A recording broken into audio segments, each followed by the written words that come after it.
पक्षप्रवेशाच्या काही नेत्यांची चर्चा आहे, जसं अवधानींचा आणि बापू पठार यांच्या मुलाच्या पक्षप्रवेशाबाबत चर्चा आहे.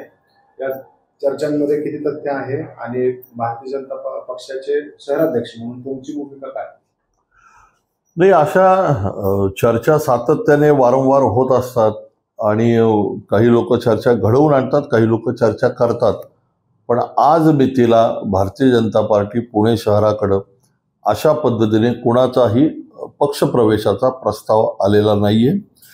राज्यातले नेते जे आहेत भारतीय जनता पार्टीचे, म्हणजे आमचे मुख्यमंत्री आदरणीय देवेंद्रजी असतील, आदरणीय रवींद्रजी चव्हाण असतील, हे या विषयातला निर्णय करतात.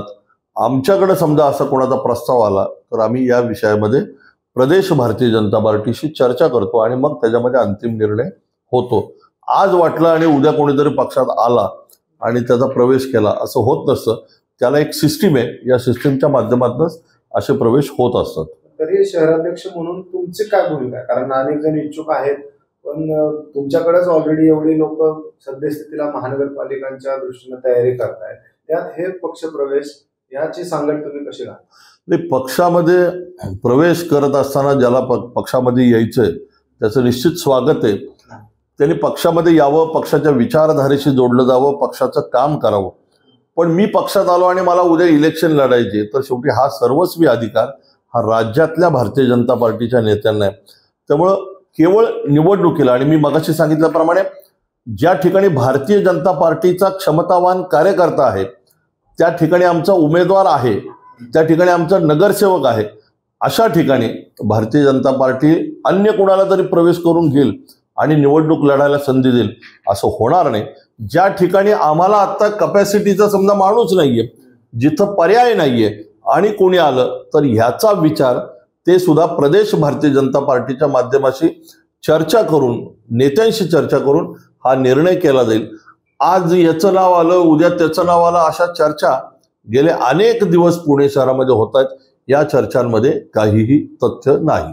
सर, महानगरपालिकांच्या निवडणुकीच्या पार्श्वभूमीवर अनेक सर्वे येत आहेत, काही चर्चा सुरू आहे की भारतीय जनता पार्टी एवढ्या नगरसेवकांचं तिकीट कापणार, एवढे नगरसेवक डेंजर झोनमध्ये, अशा चर्चा आहेत.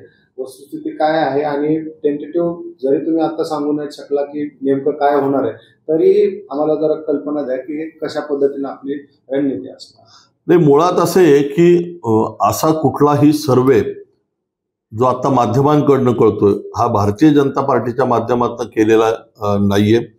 आणि दुसरा सगळ्यात महत्वाचा प्रश्न आहे की मी अनेक ठिकाणी माध्यमांसमोर हा विषय स्पष्ट केला की 100 जागा या भारतीय जनता पार्टीच्या माध्यमातून आम्ही मागच्या वेळेस निवडून आलो.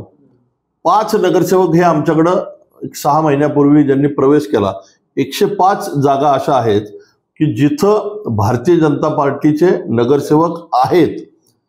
20 ते 25 जागा अशा आहेत की ज्या आम्ही कमी मार्जिननी मागच्या वेळेस पराभूत झालो. म्हणजे पाषाणमध्ये आमचे राहुल कोकाटे 200-250 मतांनी पडले, आमच्या देवकरताई धनकवडीमध्ये 250-300 मतांनी पडल्या.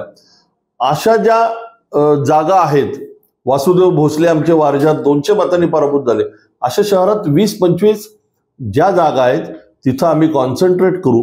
125 जागा या भारतीय जनता पार्टीच्या माध्यमातून तिथला उमेदवार निवडून येऊ शकतो. अशा जागांवरती आता आम्ही लक्ष केंद्रित करून त्या ठिकाणी संघटनात्मक रचना लावणं, कार्यक्रम घेणं, त्या प्रभाग स्तरावरती अधिक ऍक्टिव्हिटी करणं हे आम्ही सुरू केलेले. आता निर्णय महायुती करायची का नाही करायची झाली तर काय साधारण पॅटर्न असेल, हा निर्णय राज्य भारतीय जनता पार्टीचा आहे आणि त्या पद्धतीने आम्हाला ते सूचना देतील. सर, गेल्या 3-4 वर्षांपासून महानगरपालिकेचा कारभार प्रशासकांच्या हाती आहे. मात्र त्या अगोदर नगरसेवक वगैरे सगळे व्यवस्था अस्तित्वात होती, परंतु अनेक नगरसेवक असे आहेत जे कोरोना काळ असू द्या किंवा संकट काळामध्ये ऍक्टिव्ह नव्हते आणि मधल्या काळातही ऍक्टिव्ह नव्हते. आता इलेक्शन आल्यानंतर त्यांनी ऑफिसेस सुरू केलेले आहेत.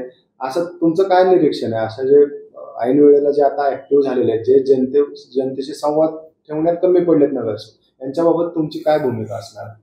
हे बघा, 5 वर्षाचा कार्यकाळ महानगरपालिकेचा असतो.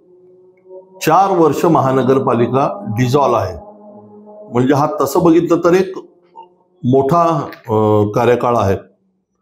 आता ह्या काळामध्ये नागरिकांच्या नगरसेवकांकडनं 100% अपेक्षा असतात, परंतु ह्या 4 वर्षाच्या काळामध्ये नगरसेवक म्हणून त्यांना असणारा अधिकार, त्यांना असणारं बजेट, काही विकास कामं करायची झाली, विशेषतः ज्यांच्या भागामध्ये स्लम असतो, झोपडपट्टी धारक असतात, किंवा काही डेव्हलपमेंट डे टू डे जिथं आवश्यक असते, अशा ठिकाणी विकास कामं करायला मर्यादा आल्या का? नाही तर निश्चित आल्या.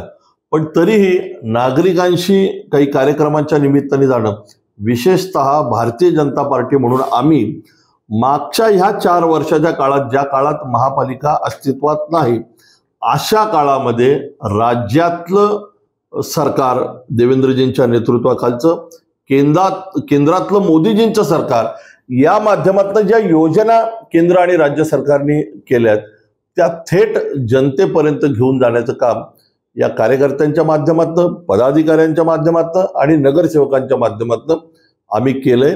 त्यामुळे लोकांशी अप्रोच किंवा लोकांशी कनेक्ट किंवा 24 तास जनतेशी संपर्कात असणारा कार्यकर्ता हा भारतीय जनता पार्टीचाच आहे.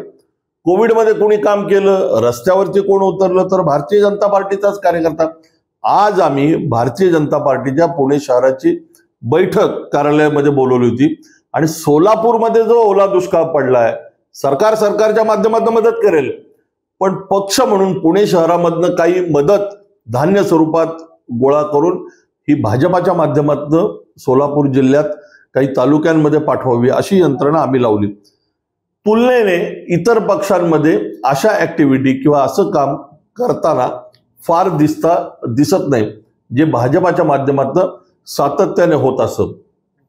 त्यामुळे मला खात्री आहे की भारतीय जनता पार्टीचे त्या भागातले लोकप्रतिनिधी, कार्यकर्ते हे जनतेशी कनेक्ट आहेत आणि असे अनेक उपक्रम मी सांगू शकतो की ज्या उपक्रमांच्या माध्यमातून थेट आम्ही जनतेत गेलोय. मोदीजींच्या वाढदिवसानिमित्त आम्ही सेवा पंधरवडा केला, आम्ही सेवा उपक्रम घेतले. देवेंद्रजींच्या वाढदिवसाला आम्ही काही कार्यक्रम घेतले, आम्ही जनतेमध्ये गेलो, वेगवेगळ्या योजना घेऊन आम्ही कायम जनतेमध्ये जातोय. त्यामुळे लोकांशी थेट कनेक्ट हा भाजपाच्या कार्यकर्त्यांचा असतो आणि तो कायम असतो.